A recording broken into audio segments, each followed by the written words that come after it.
פייק ניוז הוא נמצא שם בכל מקום. ברור שזה תורם לחרדה אצל כולם, כי לכולם יש את הסיפור המדהים הזה שהם חייבים ושחוזר אליהם, א' פה לא ברור לאף אחד מה פייק ניוז ומה לא. יש המון סיפורים שאתה שומע, גם מהשביעי, גם אחר כך, גם על חטופים, גם על דברים שקרו בעוטף, גם על דברים שקרו במלחמה, שזה סיפורים שקורים, שנמצאים שם כמו מימס כאלה במדיה. אתה כבר לא יודע אם אמיתיים, אתה כבר לא יודע אם לא. יש המון שבבים של אינפורמציה שרצים שם, וכולנו נורא צריכים אותם וצורכים אותם.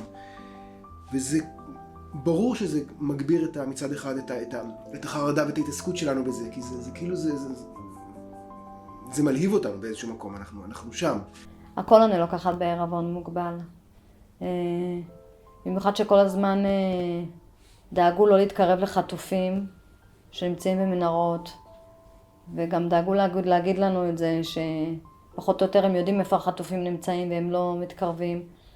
ולנו זה קרה, וכל האסון הגדול הזה שהם התקרבו קצת יותר מדי וזה עלה להם בחיים. קודם כל רובם לא יודעים שזה שקרי, זאת אומרת זה חלק מהעניין, זאת אומרת ברגע שאתה יודע שזה מידע שקרי זה נורא קל, והטראומה היא אותה טראומה, זאת אומרת מה שקרה בפייק ניוז או באמת הוא בגדול אותו דבר, לסיפורים האלה יש יכולת שרידות לפעמים יותר גדולה מאשר לעובדות עצמן. להגיד יש עסקה, אין עסקה, זה מטרפד עסקה, השני מטרפד עסקה, זה היה מאוד מתסכל. אנחנו בחרנו בעצת הקצינים שלנו לא לשמוע חדשות ולא להקשיב לכל מה שאומרים בחדשות, כי יצא לי הרבה פעמים למשל לראות ערוץ 13 או 12 ולשמוע משהו אחד, ואז בערוץ 11 או 14 לשמוע משהו אחר. זה קרה וזה קורה עד היום. קצינים אמרו לנו שאם אנחנו רוצים לשמוע דברים שהם באמת אמיתיים, שהם קיבלו מהחמ"ל, אז זה רק דרכם. החוויה היא שכאילו העולם איבד סדר, וגם אתה כבר לא יודע על מי לסמוך, כי אתה אומר, אוקיי, המדיה המסודרת אומרת לי ככה, אני יודע את האמת שיושבת לי בטלגרם, אז אני כבר לא מאמין לאף אחד. זה היה ביום הראשון שישבנו עליה, ואז הם החליטו להוציא את הסרטון הזה, והקצינה אמרה לנו שחמאס הוציאו סרטון של כל השישה, ועדן ראשונה.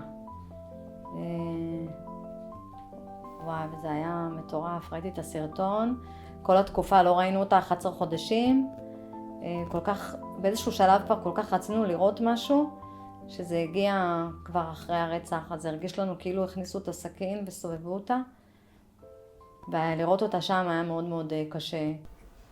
כל פיסת מידע נכונה, לא נכונה, כל שמועה מעיפה את המשפחה. זאת אומרת, ובגלל זה נורא ביקשו שאנשים יהיו אחראים עם זה, וברור מצד שני שאי אפשר, כי זה הדבר שהכי מעניין בעולם. אני מתאר לעצמי שזו חוויה בלתי נסבלת עבור המשפחות. עדן הייתה קלטת עם המשטרה, שעדן אמרה תמצאי אותי טוב, שהיא נורא ציפתה וקיוותה שימצאו אותה, וגם אנחנו האמנו והיינו אופטימיים עד היום השחור הזה של השמועות, שבעצם גם בשמועות אנחנו לא האמנו שזה נכון, ואחרי הרצח הפכנו את המשפט לתזכרו אותי. אז אני מאוד ארצה שיזכרו את עדן איך שהיא הייתה. טראומה היא בור ענק עם פייק ניוז או בלי פייק ניוז. זאת אומרת, אנשים שבאמת שקיבלו את הפוסט-טראומה בצורה משמעותית, זה משהו שהוא מפרק חיים לתקופה נורא ארוכה.